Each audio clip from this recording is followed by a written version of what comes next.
Yo, it's Guido coming at you with the Tactics Talk, guys. Welcome back. Thanks for tuning in to this episode of World of Tanks with JDF from Clan GFLC, my clan, the T-150 Russian Tier 6 heavy tank.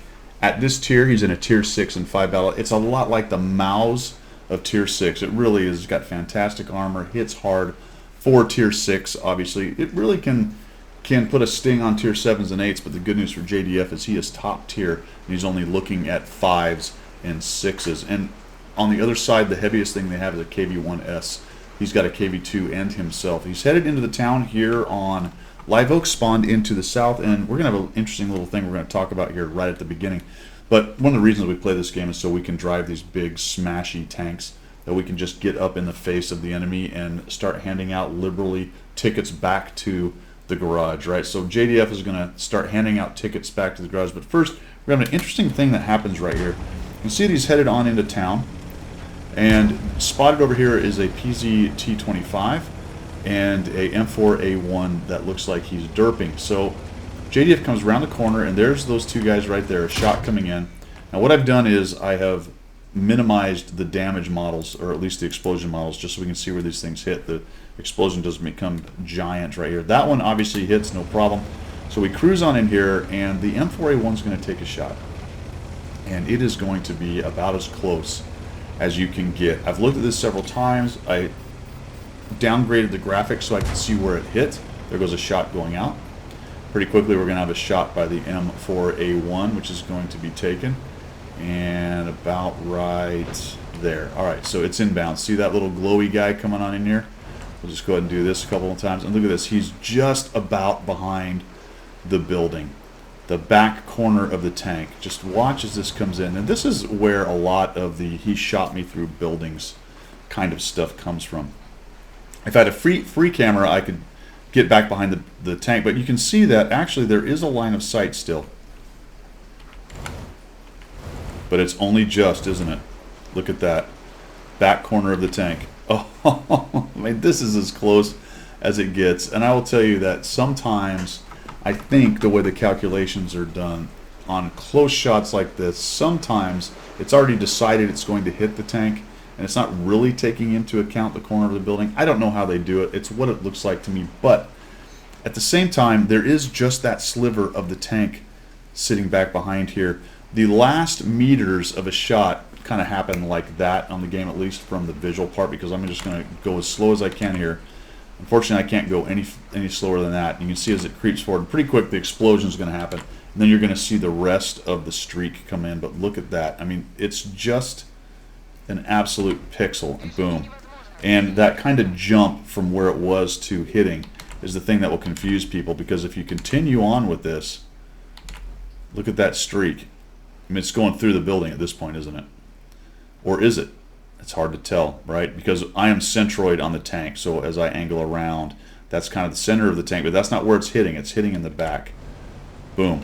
And you can see that that line just cleared that building by several pixels. Look at that. And the tank, obviously right now, is sliding because it got hit. Just really interesting how those calculations and how they figure out whether it hit the building. Remember, this is all server side, so this may not be the exact representation of what the server thought was going on.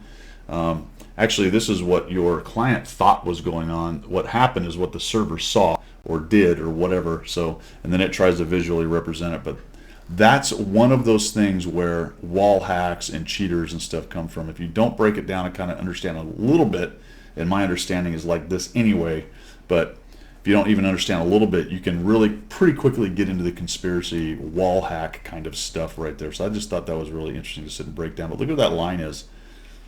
That's why people go, ooh, he cheated. And let's where it hit. Look, right in the back of the tank right there. I think there's a little bit of wiggle room when it comes to buildings and moving tanks and whether it decides it's going to hit or not, whether the server decides it's going to hit the tank or not. And again, visually what I saw may not be exactly what was going on the server. It's pretty amazing that it's even close to me. It's like black magic. But anyway, let's get back to JDF being stompy and crushy in his T-150. I'm going to call it a KV, but it's not. All right, back to one-time speed here. So we got the DS, we got the P-43. He's waiting for the repair. He's not going to waste anything on it. He did take a pretty big hit. A couple hundred hit points taken off right there. Now he's just going to drive his heavy tank around. Down goes the PZ dude. And we'll just kill this guy. Noble bounce. That's one of the things about those Italian tanks right there, those mediums. They do have some armor, but that was unlucky to miss it. But this one is actually going to somehow get into his corner pixel. Now the ELC wants to come around and get a piece. We've got more HE being fired. He just gets away. Guy's coming further direction. Now we're going to send him back to garage. There you go. Ticket 540 hit points with an ammo rack. The ELC is trying to figure out ways to hit him. Look at all these shots coming in. 780 bounced, 890 bounced. JDF wants to go after the ELC, who's irritating him. Then decides he probably wants to side scrape. Maybe he's just going to poke out on the P43. Nope, he's going to go ahead and back up. P43 gets a little bit foolish here. I'm not really sure what he's thinking. As he gets sent back to garage. Here's your ticket. Here is your garage ticket, my friend. And now the KB1S wants some. Nice little push up there just to thump him. Look at that, 327. This is a 300 alpha gun. It really is the mouse of tier 6. Now the buggy wants him. Now he probably is regretting what he was wanting because he got it. And he's about to get his ticket back to the... Here we go. His ticket back to the garage is punched, and we'll just punch his ticket. Nope, not quite. 295. Even a low roll is 295. What? At tier 6. That's amazing. KV1S goes back to garage, and JDF just says time to push on in and chase this very irritating little AMX ELC BIS away. He's not taking any of his BIS anymore. Pushing on in. The Hellcat's dangerous. The AT2 can be. The AT2 could pin him down with a little tracking action, but they're in command. They've got 9-4 as far as the score goes. He's just looking for more hit points. He's got 1906. There's the BIS. Take a little shot. Maybe. Oh, missed him. Missed him. Didn't quite get the same thing that the M4A1 got on us. Thinks about it for a minute. Now there's an HMC. Thank goodness that guy didn't actually hit us directly. He only got 42 damage.